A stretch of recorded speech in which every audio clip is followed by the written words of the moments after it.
আজকে তথাকথিত সোকল্ড পলিটিশিয়ানদের মতো আমার দেশের অনেক আলেম ওলামা বা ডানপন্থী রাজনীতিবিদরাও ইসলামের আদর্শ বাদ দিয়ে এখন পশ্চিমা আদর্শ ধরছে। ওনাদের অনেকে আর ইসলামী রাষ্ট্র চায় না, কল্যাণ রাষ্ট্র চায়।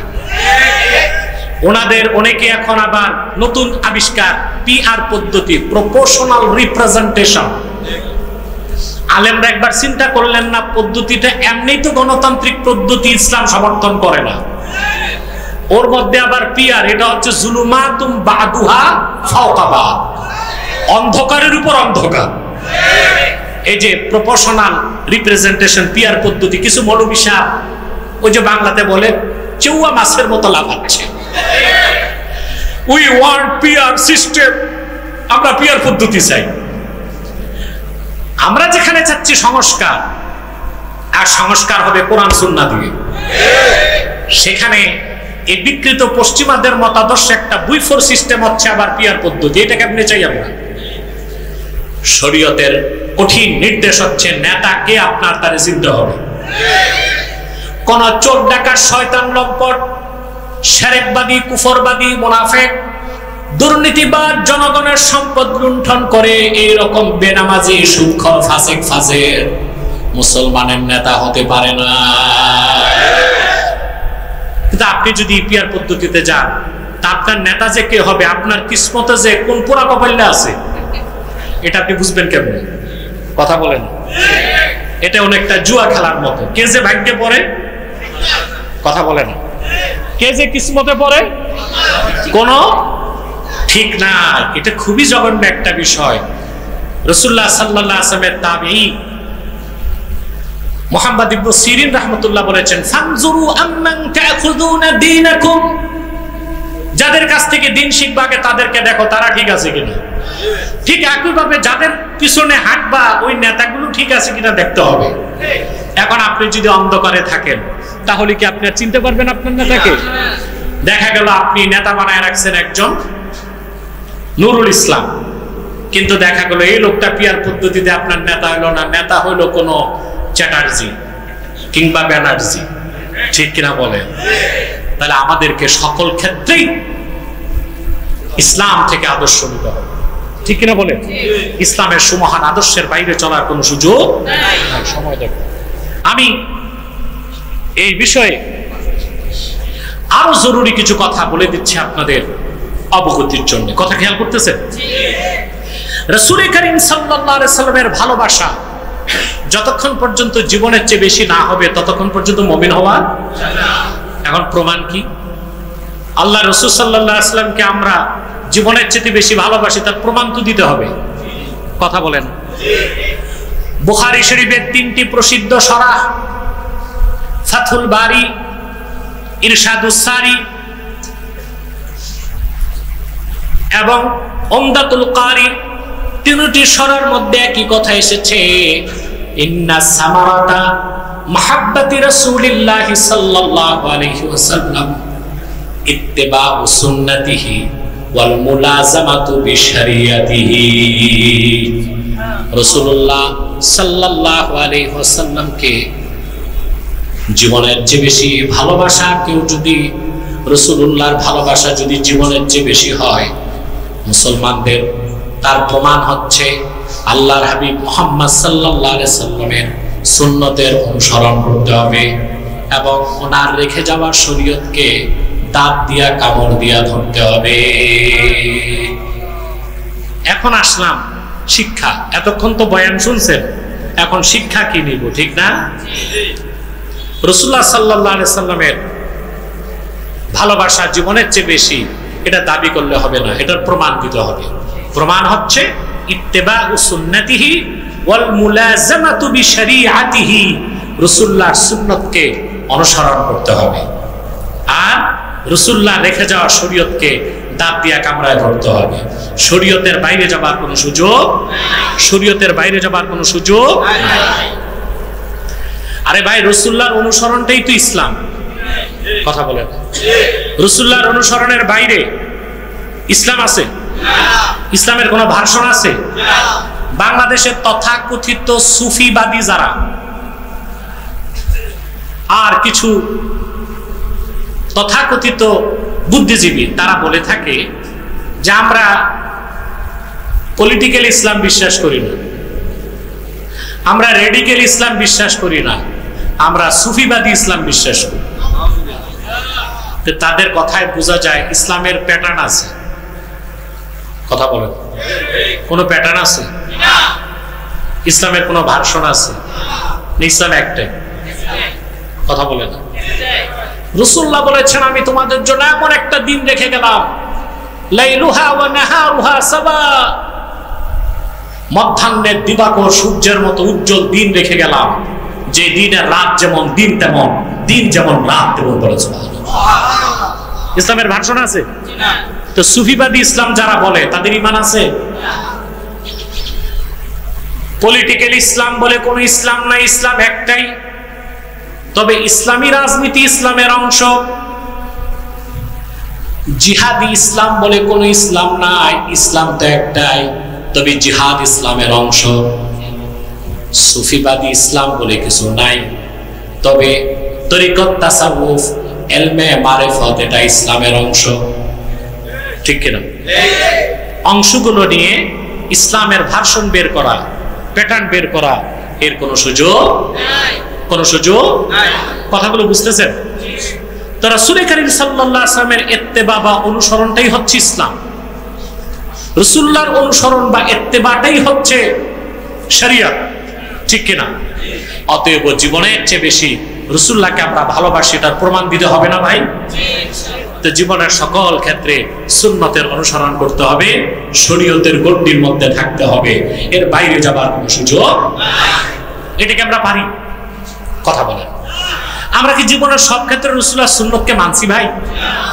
নামাজ পড়ি সুন্নত তরিকায়, এটা ঠিক আছে, ঠিক না? কিন্তু আমাদের অর্থনীতি সমাজনীতি কি সুন্নত তরিকায়? আমাদের রাষ্ট্রনীতি পররাষ্ট্রনীতি সুন্নত তরিকায়? আমাদের বিচার আচার কি সুন্নত তরিকায়? কথা বলেন। সব ক্ষেত্রে আমরা রাসূলুল্লাহর সুন্নতের অনুসরণ করি না, বরং বিজাতিদের অনুসরণ করছি। কাদের অনুসরণ? আল্লাহর হাবিবের ভালোবাসার প্রমাণ হচ্ছে আল্লাহর হাবিবের সুন্নতের অনুসরণ, আল্লাহর হাবিবের রেখে যাওয়া শরীয়তের চর্চা। সুন্নতের বাইরে কোনো কিছু করা যাবে না। যাবে? শরীয়তের বাইরে যাবার কোনো সুযোগ নাই। আল্লাহ তাআলা কোরআন কারীমে স্পষ্ট করে দিয়েছেন, রাসূলুল্লাহ সাল্লাল্লাহু আলাইহি সাল্লাম যা কিছু করতে বলেছেন তা করতে হবে, যা কিছু নিষেধ করেছেন তা ছাড়তে হবে। রাসূলুল্লাহ যেটাকে হুকুম করেছেন আল্লাহ সেটা ফরজ করে দিয়েছেন, রাসূলুল্লাহ যেটাকে নিষেধ করেছেন আল্লাহ সেটাকে হারাম করে দিয়েছেন। রাসূলুল্লাহ যেটাকে পছন্দ করেছেন আল্লাহ ওটা দ্বীনের কাজ বানাই দিয়েছেন, রাসূলুল্লাহ যেটা অপছন্দ করেছেন আল্লাহ ওটা দ্বীন থেকে বের করে দিয়েছেন। বুখারী শরীফ সাক্ষ্য দেয়, আল্লাহর হাবিব হিজরত করে মদিনাতুল মুনাওয়ারা যাওয়ার পরে 16 কি 17 মাস আল্লাহর হাবিব বাইতুল মুকাদ্দাসের দিকে নামাজ পড়েছেন, কিন্তু রাসূলুল্লাহর মন চাইতো কাবাটা কিবলা হোক। সুবহানাল্লাহ বলবেন। আমি একটু দেখি কে কে ঘুমান, একটু হাত তুলে দেখান তো ভাই।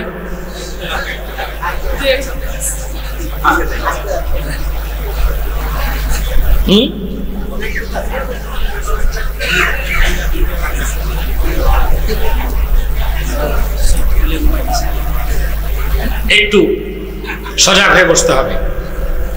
রাসূলুল্লাহ সাল্লাল্লাহু আলাইহি ওয়াসাল্লাম যেটা হুকুম করছেন আল্লাহ ওটা ফরজ করছেন, রাসূলুল্লাহ সাল্লাল্লাহু আলাইহি ওয়াসাল্লাম যেটা হারাম করছেন নিষেধ করছেন ওটা আল্লাহ কি করছেন? হারাম করছেন।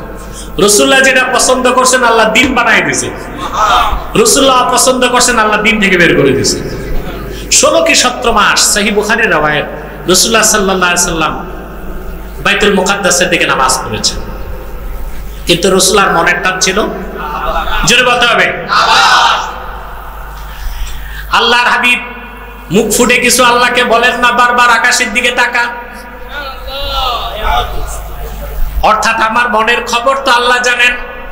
আল্লাহ বলেন কদ নারা তাকাল্লুবা ওয়াজহিকা ফিস সামা ওয়া লানুওয়াল্লিয়ান্নাকা কিবলাতান তারদাহা। আল্লাহ বলে দিলেন মুহাম্মদ সাল্লাল্লাহু আলাইহি ওয়াসাল্লাম আপনি বারবার আকাশের দিকে তাকান, আমি এটা দেখি। চিরেই আমি আপনার মন যেটাকে চায় সেটাকে কিবলা বানাই দেব। সুবহানাল্লাহ। অধিক সংখ্যক মুফাসসিরের মতে রাসূল করিম সাল্লাল্লাহু আলাইহি সাল্লাম আসর নামাজ পড়ছিলেন সাহাবায়ে কেরামকে নিয়ে মসজিদ যুল কিবলাতাইনে। হাদিস সাক্ষ্য দেয় আল্লাহর হাবিব সাল্লাল্লাহু আলাইহি সাল্লাম যখন রুকুতে গেলেন আল্লাহ হুকুম করলেন ফাওয়াল্লি ওয়াজহাকা শাতরাল মাসজিদিল হারাম। হাবিব আপনার চেহারাটা কাবার দিকে ফেরান। নামাজ না ছেড়েই রাসূলুল্লাহ সাল্লাল্লাহু আলাইহি ওয়াসাল্লাম বাইতুল মুকাদ্দাসের দিক থেকে বাইতুল্লাহর দিকে ঘুরে গেলেন। সাহাবীগণ এক সেকেন্ড দেরি করে নাই, সাথে সাথে ঘুরে গেছে। একজন সাহাবী আল্লাহর হাবিবের সাথে আসর নামাজ পড়ে তিনি মদিনা মুনাওয়ারায় তার মহল্লাতে গেছেন। যে দেখেন লোকেরা নামাজ পড়তেছে বাইতুল মুকাদ্দাসের দিকে, সাহাবী বাহির থেকে একবার শুধু বললেন আল্লাহর কসম আমি সাক্ষ্য দিচ্ছি রাসূলুল্লাহর সাথে আমি নামাজ পড়েছি কাবার দিকে, কিবলা পরিবর্তন হয়ে গেছে। একজন সাহাবীর সাক্ষ্য গ্রহণ করে সমস্ত সাহাবী মসজিদের মধ্যে নামাজের মধ্যে বাইতুল মুকাদ্দাস থেকে বাইতুল্লাহর দিকে ঘুরে গেলেন। রাসূলুল্লাহ যেটা পছন্দ করছেন ওইটা আল্লাহ দিন বানায় দিয়েছেন। আপনারা দেখেন হজের 3টা ফরজ, কয়টা? এর মধ্যে একটা হচ্ছে আরাফাতে থাকা, উকুফুল আরাফা, ঠিক না? কোরআন শরীফে আল্লাহ বললেন ওয়ালিল্লাহি আলান নাসি হিজ্জুল বাইতি মান ইসতাতা ইলাইহি সাবিলা। সুবহানাল্লাহ। কাবা পর্যন্ত পৌঁছার সক্ষমতা যার আছে, মানুষের উপর আবশ্যক হচ্ছে আল্লাহর ঘরের হজ। হজ কি? হজ হচ্ছে কাসদুম মাকসুস ফি মাকানিম মাকসুস ফি ওয়াক্তিম মাকসুস। নির্ধারিত সময়ে, নির্ধারিত জায়গায়, নির্ধারিত নিয়তে কাজগুলো করার নাম হচ্ছে হজ। এর জন্য বাইতুল্লাহ তওয়াফ করতে হয়। কথা বলেন। সাফা মারওয়ায়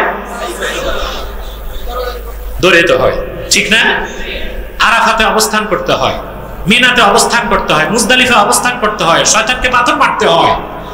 সব জায়গা নির্ধারিত। সব জায়গা কি নির্ধারিত? প্রিয় বন্ধুগণ, আল্লাহ বললেন মানব জাতির জন্য হজ হচ্ছে বাইতুল্লাহ।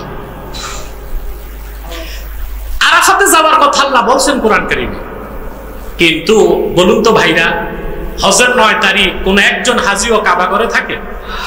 কোথায় থাকে? কেন? আল্লাহর হাবিব বলেছেন আল হাজ্জু আরাফা,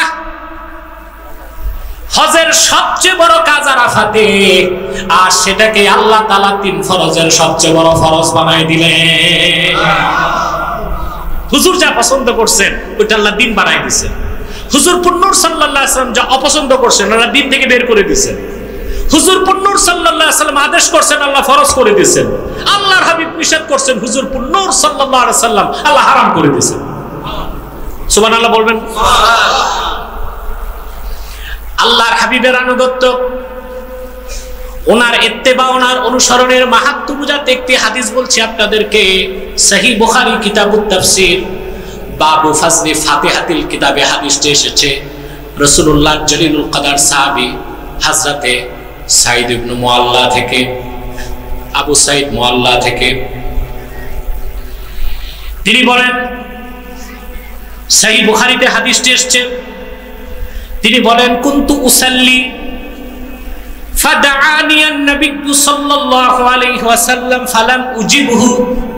ও মিয়া, কান পেতে শোনো বাঙালি। রাসূলুল্লাহ সাহাবী বলেন আমি নামাজ পড়ছিলাম, নামাজটা ছিল ফরজ নামাজ। নামাজের মধ্যে থাকা অবস্থাতে আল্লাহর হাবিব আমারে ডাক দিলেন। আল্লাহু আকবার। এইরকম মতনে হাদিসটি এসেছে বুখারীতে, ভিন্ন শব্দে হাদিসটা এসেছে সহিহ মুসলিমে। সেখানে এসেছে ফাদাআনি রাসূলুল্লাহ সাল্লাল্লাহু আলাইহি ওয়াসাল্লাম ফালাম উজিবহু। আল্লাহ রাসূল আমাকে ডেকেছেন, আমি জবাব দিলাম না। একই মাফহুম, একই বিষয়, আলফাজ ভিন্ন। আলফাজ কি ভিন্ন। সাহাবীর নামাজটা ছিল ফরজ নামাজ। কি নামাজ? তো সাহাবী ইজতিহাদ করছেন যে নামাজটা যেহেতু ফরজ, তো নামাজটা শেষ করি রাসূলুল্লাহর ডাকের জবাব দেই, তিনি আর নামাজ ছাড়লেন না। বলুন তো ভাই, সাহাবী কাজটা ঠিক করছিলেন না ভুল করছিলেন? ঠিক করছেন। দেখি সামনে যাই, তাই তো বুঝতে পারবো। আমার ভাইয়েরা, নামাজ শেষ করে আমি আল্লাহর হাবিবের কাছে দৌড়িয়ে আসলাম, এসে বললাম লাব্বাইকা ওয়া সা'দাইকা ইয়া রাসূলুল্লাহ, আয় আল্লাহর রাসূল, আপনার গোলাম হাজির। আল্লাহর হাবিব বললেন, আমি ডেকেছিলাম, জবাব কেন দাও নাই? সাহাবী বলেন, আমি বললাম ইন্নী কুনতু উসাল্লি, আমি নামাজ পড়ছিলাম, ফরজ নামাজ ছিল বলে আপনার ডাকের জবাব দেই নাই। আল্লাহর হাবিব সাহাবীকে পাল্টা প্রশ্ন করলেন, আলাম ইয়াকুলিল্লাহু ইস্তাজিবু লিল্লাহি ওয়ালির রাসূলি ইযা দাআকুম, আল্লাহ কি বলেন নাই কোরআন কারীমের মধ্যে, ও সাহাবীগণ, ঈমানদারগণ, আল্লাহ এবং আল্লাহর রাসূল যখন ডাক দেন দেরি করো না, সঙ্গে সঙ্গে জবাব দাও। সাহাবী, তোমার নামাজটা ছিল ফরজ, আর আমি যখন ডাক দিয়েছি নামাজ ছেড়ে আমার ডাকের জবাব দেওয়া ছিল তার চেয়ে বড় ফরজ।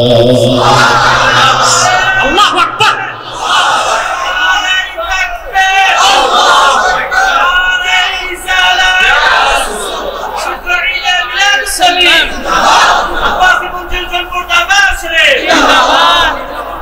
সম্মানিত সুধী, বুখারী শরীফের একটা সরা আমি ছাত্র জীবনে পড়েছিলাম, এটা নাদের খুব কম পাওয়া যায়। তাইসিরুল বারি শারহু সাহিহুল বুখারী, এখানে এসেছে রাসূল করিম সাল্লাল্লাহু আলাইহি ওয়াসাল্লাম কোন সাহাবীকে যদি ডাক দিতেন, ফরজ নামাজ ছেড়ে রাসূলুল্লাহর ডাকে জবাব দেওয়া সাহাবীর উপর ফরজ ছিল, এতে কোনো ইমামের ইখতিলাফ নাই। নামাজটা ইআদা করতে হবে কি হবে না এটা নিয়ে মতভেদ আছে, কিন্তু রাসূলুল্লাহর ডাকের জবাব সাহাবীদের উপর ফরজ ছিল নামাজ ছেড়ে দেওয়া, এতে কোনো মতভেদ নাই। বলে সুবহানাল্লাহ। এর নাম হচ্ছে ইত্তেবায়ে রাসূল। সুবহানাল্লাহ, সুবহানাল্লাহ, সুবহানাল্লাহ। আমার ভাইরা, রাসূলুল্লাহর আদর্শের অনুসরণ, ওনার শরীয়তকে মেনে নেওয়া, ওনার সুন্নতের অনুসরণটা ঐচ্ছিক না আবশ্যিক? আবশ্যিক। কথা বলেন না, ঐচ্ছিক না আবশ্যিক। আপনাকে কালেমা পড়লে রাসূলুল্লাহর শরীয়তকে মনে প্রাণে বিশ্বাস করতে হবে, ওনার দ্বীনকে গ্রহণ করতেই হবে, ওনার রেখে যাওয়া নীতি সুন্নাতের অনুসরণ করতেই হবে। অন্তত বিশ্বাস তো করতেই হবে, আমল যতটুকু করতে পারেন, ঠিক কিনা? আল্লাহ রাব্বুল আলামিন এই ব্যাপারে কোরআন কারীম স্পষ্ট ফতোয়া দিয়েছেন। ফতোয়া কার? জোরে বলতে হবে। আল্লাহ পাক বলেন, ওয়ামা কানা লিমুমিনিন ওয়ালা মুমিনাতিন ইযা ক্বাদাল্লাহু ওয়া রাসূলুহু আমরান আইয়াকুনা লাহুমুল খিয়ারাতু মিন আমরিহিম ওয়া মান ইয়াসিল্লাহা ওয়া রাসূলুহু ফাকাদ দাল্লা দালালাম মুবিনা। এই কোরআন সূরা আহজাবে যারা রাসূলুল্লাহর সুন্নতের বাইরে বিজাতিদের রাজনৈতিক মতাদর্শ চর্চা করেন, কান পেতে শুনে রাখুন, রাসূলুল্লাহর উম্মত হতে হলে শর্ত আছে। আপনি 2-4 রাকাত নামাজ পড়বেন, থোতায় খানিকটা দাড়ি, একটা জুব্বা লাগায়া খাঁটি উম্মত আর আশিকের রাসূল হবে না, তো সহজ না। আপনাকে শর্ত পূরণ করতে হবে। আল্লাহ রাব্বুল আলামিন বলেন, কোন মুসলিম নর কিংবা নারী, কোন ইমানদার পুরুষ কিংবা মহিলার পক্ষে কোনো এখতিয়ার নাই, সুযোগ নাই। আল্লাহ তার রাসূল যখন কোনো সিদ্ধান্ত দেন, সেটা বাদ দিয়া নিজেদের পক্ষ থেকে মন মস্তিষ্ক প্রসূত কোন সিদ্ধান্ত গ্রহণের কোন অধিকার কোন নর কিংবা নারী মুসলমানের নাই। ওয়ামান ইয়াসিল্লাহা ওয়া রাসূলহু ফাকাদ দাল্লা দালালাম মুবিনা। যে ব্যক্তি আল্লাহ তার রাসূলের সিদ্ধান্তকে অমান্য করবে, সে সুস্পষ্ট গোমরাহিতে লিপ্ত হবে। আমার ভাইয়েরা, রাসূল করিম সাল্লাল্লাহু আলাইহি সাল্লামের রেখে যাওয়া দ্বীন, ওনার রেখে যাওয়া শরীয়ত, ওনার রেখে যাওয়া সুমহান আদর্শ পুরাটা অস্বীকারের তো প্রশ্নই আসে না। রাসূলুল্লাহ সাল্লাল্লাহু আলাইহি সাল্লাম ১৫০০ বছর আগে কোন ক্ষুদ্র বিষয়েও যে সিদ্ধান্ত নিয়েছেন, সেটা যদি না মানা হয় মুসলমান থাকার কোনো সুযোগ নাই। কোরআন কারীমের মধ্যে আল্লাহ রাব্বুল আলামিন সে কথাটিকে স্পষ্ট করে দিয়েছেন।